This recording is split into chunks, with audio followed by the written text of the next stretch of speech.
Normalisht që shpesh herë shumë pacienta nuk japin shumë informacione rreth dhimbjes së barkut,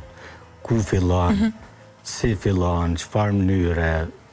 ka orientohet dhimbja atyre, si është intensiteti i dhimbjes. Mirë po, puna e mjekut specialist është kjo, në mënyrë që fillimisht ta zhvilloj një bisedë me pacientin, në mënyrë që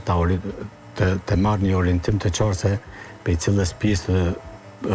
barkut i ka dhimbjet, dhe të fokusohet në atë drejtim, sepse shpesh herë na morën për shembull vjen pacienti dhe thot, doktor kam dhimbje në pjesën e sipërme të barkut edhe kam vjellje. Mirë po gjatë ekzaminimit edhe palpimit shohim që është një pezmantim i zorrës qore për shembull, ose apendicit që njëve, edhe ajo është një problematik kirurgjike pastaj që duhet më orientu te kirurgu në mënyrë që të kryhet intervenimi kirurgjik edhe të hiqet apendiksi ose zorra qore. Andaj është shumë e rëndësishme diskutimi i mjekut me pacientin, pastaj ekzaminimi objektiv i pacientit, që duhet mjekut jetë shumë i kujdesshëm në drejtim që ta bëjë një ekzaminim të kujdesshëm, e po ashtu pastaj t'i aplikojë edhe metodat që i ka në dispozicion, aparaturat që ka në dispozicion, siç është ultrazorni, rentgena, CT-ja, gjitha, pastaj edhe ekzaminimet laboratorike në mënyrë që të vjen deri te një diagnozë dhe në bazë të diagnozës të veprohet për trajtimin e problemit. Doktor, a mund të dihen shkaqet prej nga po vjen, për shembull nëse kemi dhimbje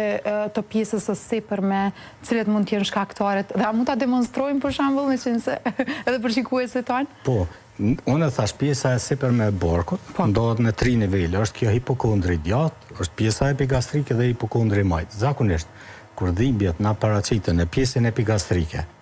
në topologji na e shohim që organet të cilat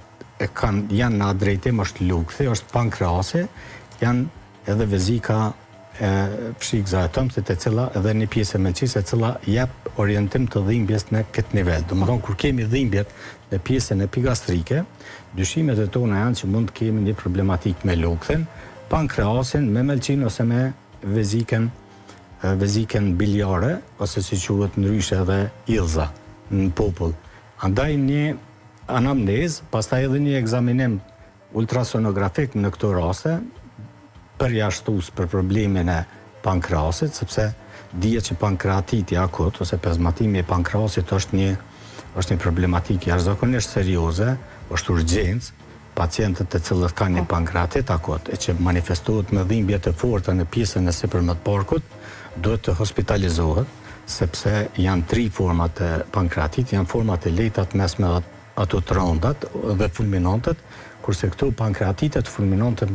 në 99% të rasteve përfundojnë keq, domethënë vdesin. Pra është një patologji e cila një organ i cili don një trajtim serioz dhe të mirëfillt dhe spitalor, domethënë pacienti i cili dyshohet që mund të ketë një pankreatit akut duhet menjëherë të hospitalizohet dhe të trajtohet sipas protokolleve mjekësore për patologjinë. Po ashtu edhe